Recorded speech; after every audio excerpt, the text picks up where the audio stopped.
Happy Monday, everyone. Yes, happy Monday to you too. Yeah, definitely. I'm meteorologist Jacob Wycoff, joined by executive weather producer Terry Eliasen. I hope everyone is enjoying this nice, cool day. It's a nice day overall, I think. I mean, I'm just still reeling from the weekend and how amazing. I mean, It was a little chillier yesterday, but man, I mean, just the stretch just keeps on going. And Continue dry weather.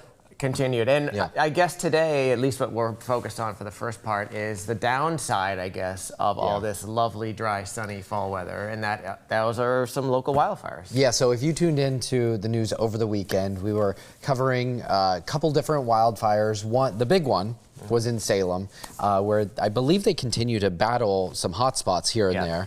And there are continued wildfires that are popping up throughout the area. It is a concern that we have. So this is a look at some of the bigger wildfires throughout the U.S. As we zoom in, you can see that with that wildfire that is to the north of Boston and the wind direction, if you're in downtown Boston, you're smelling that wildfire. You're smelling that bonfire smell. So a lot of folks woke up this morning, and I've seen this in emails and at our morning meeting, and they were saying, like, so Mike Sullivan was like, geez, I didn't know if there was a fire in my apartment. I walked outside and people are calling 911. Like nobody really, obviously it's an unusual smell to wake up in. It was pretty pungent for several hours this morning. And so as you can see, this is the wind direction that the main wildfire up near Middleton, there are also a couple of the smaller ones, but basically funneled all that smoke and smell right down into the Boston area and the local suburbs. So believe it or not, you woke up to wildfire smell this morning in Boston. Yeah, and normally, I mean, last few times that we've talked about this, it was either wildfires out in the Pacific Northwest or far to our north in Canada, and just a big ridge of high pressure builds in and brings that in. This is our neighborhood, essentially. I mean, so just to put it in perspective, there are a couple wildfires still currently burning up along the North Shore, 50 to 100 acres I saw at most. I mean, compared to the stuff you get out in California. Sure. I mean, much larger scale. You can't really compare. However, you know, for locally, this is just very unusual. It's not something we typically experience, and it has everything to do with the dry weather that we've had recently. Absolutely. So as far as our wind direction goes, you know, we're cooler today. That's why our temperatures are reflective with the wind direction. But heading into the next couple of days, we're going to get more of an onshore wind out of the east. And so, you know, if those wildfires still stick around, areas downstream, so to the west of Middleton, to the west of Saugus and Salem, would actually start to smell that a little bit more. Yeah, so I think it obviously depends on how much they're able to tamper down the fires, clearly. Right. However, as you can see, this is a model that's projecting surface. When we say surface, it means ground level wildfire smoke. So as you can see, it goes from the Boston area, and so if that smoke were to continue, the fires were to continue, it would then be drifting, as you said, westerly towards, say, Lowell, Westford, that kind of Let's rerun this and show that again. So kind of to your point, like to the southeast, and then eventually to the west. Yep. So again, we'll see how the firefighters, what kind of progress they make today. If there is still some smoke, it would be certainly probably better you'd be smelling it more often in west of town, but. It's a funny thing, the smoke, and it has everything to do with the atmosphere, an inversion in the atmosphere. Yep. And I think a lot of folks, this is another one of these like weather terms that every once in a while something comes up and we do a little Science 101. Absolutely. What better timing than will happen this morning? So basically what an inversion is as an air parcel rises, it typically cools down. And so as you get higher, it gets colder. But an inversion kind of traps. You have actually warmer air over that cooler surface layer, and so it creates almost like a cap. And so that cap effectively it reduces the ability for that smoke to kind of disperse amongst the entire atmospheric column, and so it tends to stick in the middle or lower layers of the atmosphere. Yeah, so this morning, basically what happens, and this is a very common thing, especially this time of year, you get a calm night, a clear night, and the heating from the day that's at ground level radiates or lifts up into the atmosphere. So the warmth that was stuck at the ground level from the sun, from the heating of the sun yesterday, lifted up and sort of settles. This was about 3,000 to 5,000 feet up last night was where the inversion was located.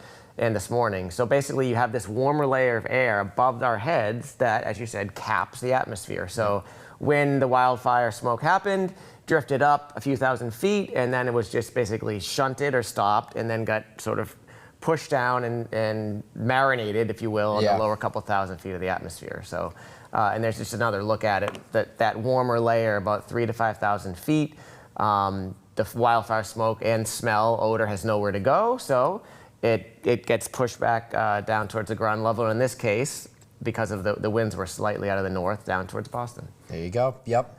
And we get these conditions all the time. It's just not evident to you at home because we don't have any sort of wildfires to really make it evident. You may notice them, maybe like smokestacks or something. Some of the pollution goes up into the atmosphere, and it creates almost like a boundary where you see it going up and then a right angle to the right or left. That would be sort of an inversion that you would see. It's bringing back nightmares of my air pollution class in college. Yeah. But no, it's funny you mention that, because a lot of times when I'm driving into Boston in the morning, there's not as many smokestacks as there were in the past, but you'll see a couple of, and you'll kind of know if it's going straight up in the atmosphere, if the smoke is going straight up, oh, no inversion. If it's kind of doing one of these, then there's a little inversion going on, and so it's being shunted. And that's, again, what happened this morning with the wildfire smoke. So consider yourself an expert now. There you go. You now know what an inversion is. There will be a test later. We do have some poor air quality, some unhealthy air quality.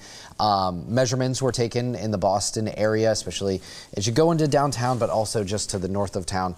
This is purely because of that smoke. Yep. So it generally is moderately unhealthy right now, just in the Boston area. And again, we expected that inversion that we just spoke of to break if it's not doing so already. And so as that inversion breaks, the pollution and the smell, or the smoke and the smell, will allow to drift up and vent out a little bit better. So if anything, I expect the air quality to get a little bit better as the afternoon goes on, the wind shift, the inversion breaks. The worst is likely to be over. But nonetheless, interesting that it showed up in the air quality air now alerts in Boston this morning. So we still have that renewed brush fire threat really until we get a good soaking rain. And there's not a ton of rain in the extended forecast. The good news for us, it's not as breezy as it was over the weekend. So we kind of have that going for us. But overall, here are our concerns. We have dry brush with the ground, low relative humidity values. So fire officials are really just asking us to avoid any sort of outdoor burning at the moment. Yeah, and you hear this a lot in the fall. Obviously, this is the season where you rake your leaves. If you have a little backyard, fire pit or something. Yeah, to get rid of them. This is not the time to do it. Right. Any little spark right now, you may think you've got it in control in your backyard, but a little ember, a little spark flies off, goes over the neighbor's yard or into the woods. And literally in conditions like this, it spreads like really, really quickly. Yeah. So obviously any campfires, brush fires, contained are it's just not a good idea right now. Yeah, just avoid those at the moment. And we've only had 3 days this month with any sort of measurable precipitation. We have seen one of the driest falls on record for Boston. I think the third or second driest fall. We've only had 8 days with measurable precipitation for Boston. It's pretty incredible to think of, especially coming off of last year, where we had such a wet summer into fall. Now it's the reverse. Literally the exact opposite. So, like I said, it is the third driest fall to date for Boston. I believe it's second in Worcester. Yep. And again, with really no signs there are a couple chances of rain in the next week or so, but very little. Little amounts of rain, yeah. On that same note, I read a stat and looked it up. Central Park has only had a trace of rain. And if they were to close out the month with no rain, that would be the first time that New York City has never seen a drop of rain or measurable rain for an entire month. That's the driest month on record for New York City. Pretty remarkable. You don't get that. Those types of records are not something you see in the Northeast, Boston, New York. Like 30 plus days, a whole month without rain is just extremely unusual. Yeah. And so the drought monitor has been, each week it comes out, we see it, a new one on Thursday, and my guess this Thursday is that, once again, the moderate drought area, that beigeish area, will probably expand once again. But it's already, Boston and Worcester are already considered to be in moderate drought. Yeah, and we've seen municipalities, towns and cities implement already those water restrictions. I expect as the drought sort of deepens a little bit, those will continue to expand. We've had some ups and downs. Believe it or not, we're still above average for the right? year. For the year, that goes to show where we came from. And last year we were way above average for rainfall, and that continued into the first couple of months of this year, particularly January and March. But so it's really a very short-term drought that what we're experiencing right now, literally over just from the last couple of months. And the good news is, obviously, folks aren't irrigating their lawns this time of year. You wouldn't think we've had frost and freezes, so. I think the water usage is much lower than it would have been, say if this were going on in the middle of summer. Absolutely, yeah. And as we get further into the fall, as the ground really starts to freeze a little bit, we'll start to really save on a lot of that rainfall. We only have a little rain chance, like Tuesday night into Wednesday and perhaps Friday. But it doesn't look like good soaking rains, which is what we need. A lot of times we use the phrase drought begets drought. So when you get into one of these patterns, and we've got cold fronts coming through. We had one come through last night. There's a warm front coming through late Tuesday night. Another front on Friday. So it's not like it's not like we're just nothing's in a happening. stuck pattern, yeah.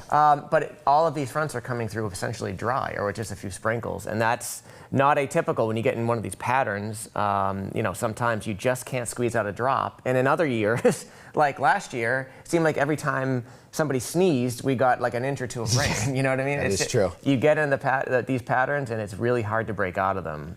So before we go ahead and play this one out, but I think I've had this question posed to me a couple of times with people seeing that we're getting into the drought. Is this short-term pattern that we're in more indicative of maybe a medium to long-term pattern, perhaps for ski resorts, for wintertime, that sort of thing, right? Yeah, I mean, so we had a graphic on the air last week, and I don't have it with us today, but basically it showed that we took the top 10 driest falls over the course of the last 150 years or so, and then looked out into the following winters and what that meant.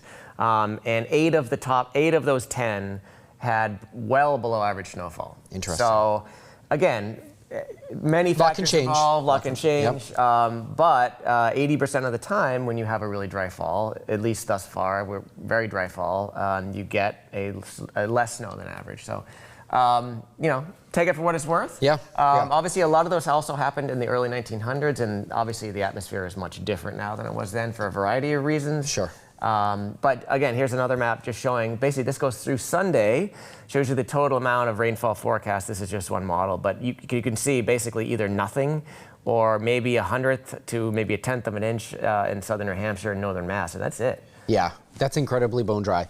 And with the frontal passage on Wednesday and then heading towards the weekend too, like it starts to get breezy again. Mm-hmm. So we could be talking about renewed red flag warnings, wildfire threats, that sort of thing. Yeah, so I guess enough sort of bad news for now. Yeah. Let's focus a little bit on this upcoming Halloween, which here we go again, another ridge of high pressure coming in, warmth flooding up the East Coast for Wednesday and Thursday, and it looks like Thursday, Halloween day, is going to be our highest temperature of the week. Yeah, and this is, I've said it a couple of times, so bear with me here, but my kids have been super excited for Halloween, as most kids are. They plan like 6 months ahead of time what they want to be, right? My daughter is going as Moana, which is a tank top. Mm-hmm. And I'm like, perfect. I'm trying to talk her out of it. Yeah. Like, you're gonna have to wear a winter coat over top of it. Like, we live in New England, but she's right. She can rock the Moana this time around. So let me ask you. So I was talking to Eric Fisher last week about sort of some of these extremely warm days we've had, and I hate to throw a wet blanket on it, but not everybody is excited by, say, an 80-degree day in late October, because it certainly doesn't promote the feel of fall, and it's also not necessarily all that natural or normal, and as far 20 degrees above average. Yeah, so I think we automatically just say, oh my goodness, chance for a record on Thursday. This is great, 80, 81 degrees. But, it's good for the trick-or-treaters for sure. Yeah. But as far as the environment goes, the atmosphere goes, the drought goes, like it's not, you don't want to. It's not ideal. It's not ideal. Yeah. No, I think that when you talk about the feel of fall, I think that my mindset is a lot of leaves have fallen. And that for me is like the feel of fall is surrounded by all the leaves and everything. So when you start to see the bare trees, you start to go into the winter season, right? And so yes, absolutely. I do think 80 degrees is definitely above average, and so it's abnormal. But if we can cherry pick a day to do it, yeah, the Halloween, like the kids will enjoy it, and then hopefully we get back to a more normal pattern. Yeah. So we're gonna make some runs for some record warmth on Thursday. Yeah, again, we hit, I guess it was 83 last week when we hit a new record, and here we have another shot at it. I wouldn't be shocked at all if we tied or broke the record on Thursday. Boston and Worcester, I know we're forecasting a degree or two below, but we were forecasting a degree or two below last week, and we ended up tipping the scales. So what's interesting is like when we start to get into these extreme temperatures, at least above average with the extreme difference, our models don't handle it. They want to skew things back to normal a little bit. So when you get these really anomalous pushes of warm air or cold air for that matter, sometimes they do overperform or underperform depending on which season you're in. But yeah, to your point, I do think that we could easily be like 82 or 83. Yeah, there's a certain degree of climatology that's sort of baked into a lot of our weather models. So that sees the time of year, especially if you go out far enough in days, it becomes more and more climatology based and less and less forecast based. As we get closer, you know, you even the gap a little bit. But yeah, but Thursday, 80 degrees on Thursday. Again, again, you said the timing couldn't be much better. You have a little trick or treat forecast here for you. So I would say, you know, again, the peak heating of the day, the high temperature usually happens around 2 or 3 o'clock this time of year. But even at 5, I think most kids go out, what, 5:30, 6 o'clock? Yeah, I mean, sunset's at 5:30, so just after that, it's starting to get dark, depending on, you know, where you are. But I would say we're probably going to go out about 6 o'clock ourselves, and then still very mild. Hard to beat it. Ghouly, look at the ghostly at 7 and ghoulish at 9. You might, at 9 o'clock, that's, you might want to, you'll be done by then. Oh yeah, I'll be in bed by then for sure. Or on a sugar high, I'm not sure. Somebody's knocking at my door at 9 o'clock, I'm kind of like, You don't leave just a sympathy bucket out for someone? No, we usually do actually. Okay. Yeah, we do. This is just a graphic just to go to basically showing that much like every other time of year, the fall and Halloween season has been gradually getting warmer over time. This is since 1970. Boston is averaging about 4 degrees warmer, you know, October nights, Halloween extremes, so to speak. I love this graphic because it says snowiest, right? We have just had a trace of snow on Halloween, but we've had multiple instances of snow around Halloween, including the Halloween snowstorm. We had a couple years ago, I think it was 2020, was it, that we had some snow on the ground? COVID year, yeah, it was 2020. Yeah, that's right. Yep. So little deceiving, obviously, like you said, on the day on October 31st, we've never had more than a trace of snow, but. You know, we can get snow this time. Absolutely. Just in the last 10 years, just as an example, you see more Halloween days either at or above normal than below. There was that 2020 year where we had the snow and it was 22 degrees. Obviously the outlier. But I would certainly say, just as that last graphic showed, basically trending warmer and warmer over the last 10 years. Absolutely. And just a final look at the 7-day. So yeah, we continue to have that fire danger around today. Please exercise extreme caution. And fire officials are just saying, please don't burn. Right. But then trending a little bit milder towards Wednesday and Thursday. And looking ahead to the weekend, other than that chance of a shower Friday, it looks like probably another really nice weekend. On the cool side, I should say cool, average. Yeah. Back to fall averages in the 50s, maybe some frosty mornings. But if you got fall plans again, looks like another fantastic weekend. Yep. I enjoy the weekends as much as everyone else this fall, but we could really use a good soaker. Yeah, absolutely. And unfortunately not in the forecast. Nothing in the forecast in the short term. Yeah. So we appreciate everyone tuning in on this Monday afternoon. Continue to not have a name. We'll work on that maybe next week. We'll rename the name. Be safe, everyone. Bye. Take care.